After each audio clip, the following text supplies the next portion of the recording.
Yeah. So there's this interesting phenomena that's very characteristic of societies, I believe pretty much everywhere it's being studied. Now, you can calculate an index called the Gini coefficient. And the Gini coefficient is a number that represents how much inequality of income distribution there is in a given geographical area. So you could calculate a Gini coefficient for a street or an area in a city or a state or a country. You can do it at all those levels.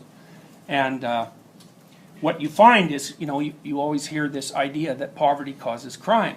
That's a classic left-wing idea, but it's wrong. It's seriously wrong, and it's importantly wrong, and it's definitively wrong. Not only that. So there's no argument about this. It's already been established. What causes crime, especially aggressive crime, is relative poverty.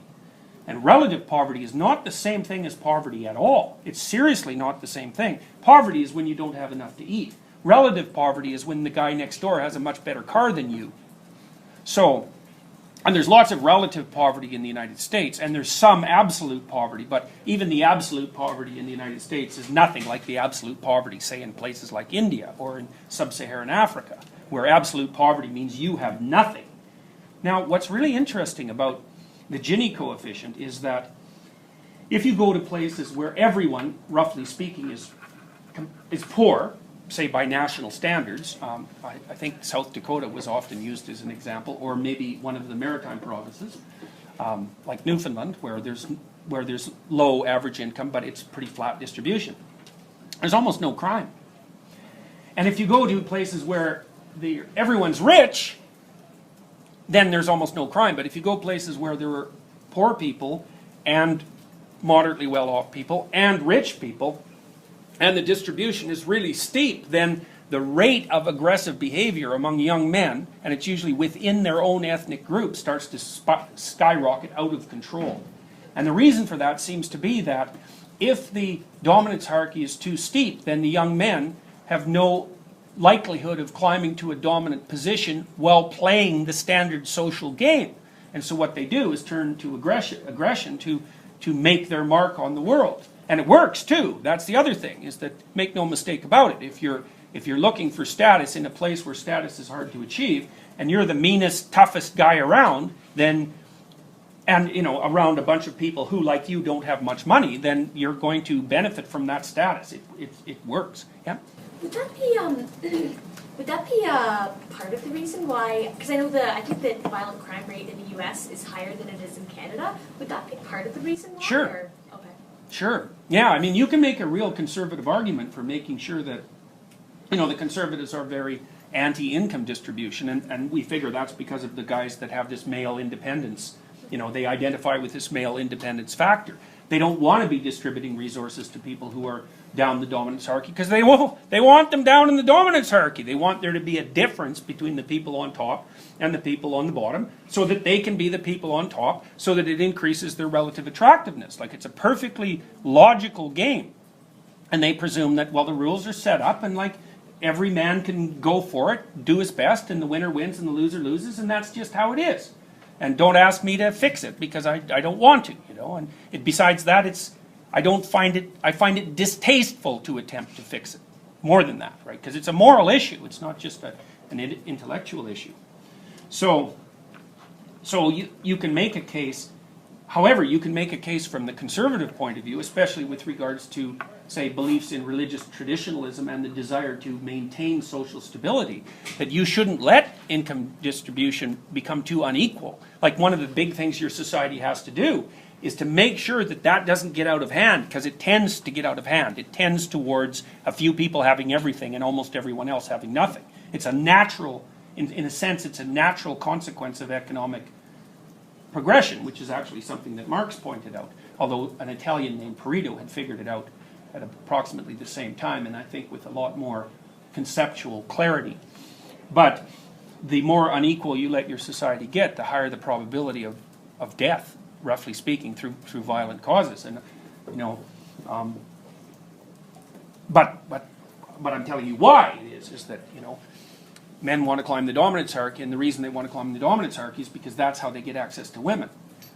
I was going to actually ask earlier in this discussion when you were talking about the familiar and the unfamiliar and the structure. So it seems like we all want to live within a structure, but we don't want the rules to apply to ourselves. Well, we have this contradictory problem. We want to be protected by the structure, but we want to advance our position within it. And so that means, what that should mean, and this is, I think, the definition of civilized behavior, is that you're allowed to advance your position within the structure as long as you don't disrupt it negatively. You know, and I think most people do that.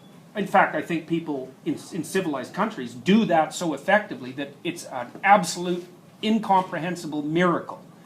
I can't understand how or why it ever got established. But like a psychopath will climb the ladder and cut the rungs off underneath them, fundamentally, right? It's like he doesn't care. He doesn't even care if the damn thing maintains itself. You know, he's perfectly willing to have it destroyed after he's exhausted it. You know, but if everyone acted like that, or even if a fairly substantial percentage of people acted like that, the whole thing would come to a halt virtually, like in no time flat. So I mean, why? See, you might, here's a reason, likely. You know, because one of the things we were talking about was masculine violence. Now, the thing about masculine violence is it only tends to emerge in situations where there don't seem to be any other reasonably viable means of advancing status. So it's not reasonable to say that men are aggressive. You can say that on average men are more aggressive than women. And you can also say that if you put men in a situation where they have where they can see status differences, but they have no means of moving forward, that they're likely to turn to aggression as a way of establishing dominance. And then you can say that the reason for that is because it makes them more attractive. The fundamental reason, yeah? Yeah, just like to add on, I read this article once that talked about how polygamous societies are more violent than women. Yeah, absolutely. It's for the same reason, because like when one guy has two wives, that means there's 50% of the population have no. That's right. No access to sex. Yeah, that's exactly right. That the evolutionary psychology explanation for the pathology of polygamy is that once you let it establish itself, then the men get ultra-violent. So would you say that like monogamy would almost be like the basis for like civilized society? Many people have said that. And yes, I think you can make a strong case for that. And I think the fundamental reason is the one that you just pointed out. You know, the idea is, well, would you rather have one woman or die? You know, or sorry, that's not quite right. Would you rather? No, that's not quite right. Would you? It's more like, would you be willing to limit yourself to one partner, or have a shot at many partners but a much higher probability of dying? Yeah. Right. And you know, some guys will take that. They'll take the high risk approach. You know. So now, this doesn't eliminate the difference in individual differences in determining who's going to be aggressive, because what will happen is that as the Gini coefficient pressure rises, the more aggressive men, the men who are more aggressive by nature, will get more aggressive first, right? So you can imagine it's a threshold phenomenon in some sense.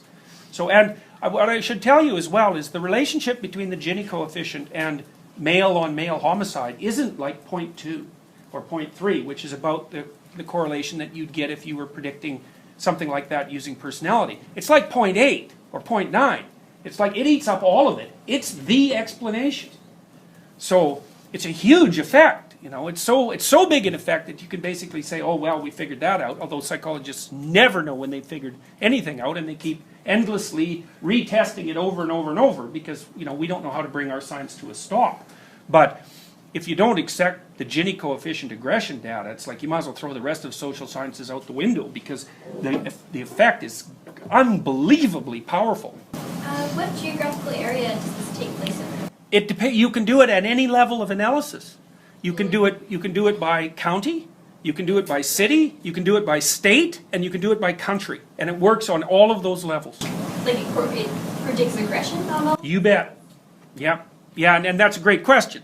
I mean, the methodologically sophisticated studies have done exactly that to ensure that it's actually this phenomena rather than other factors that might be operative in that particular geographical area.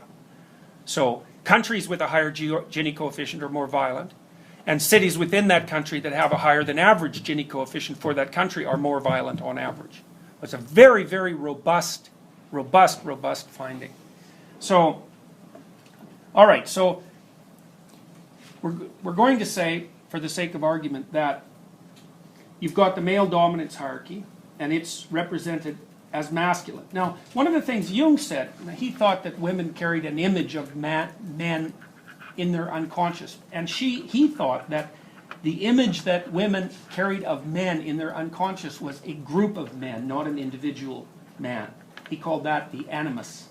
Whereas he believed that the image of women that men carried in their collective unconscious was of a single woman, and he called that the anima.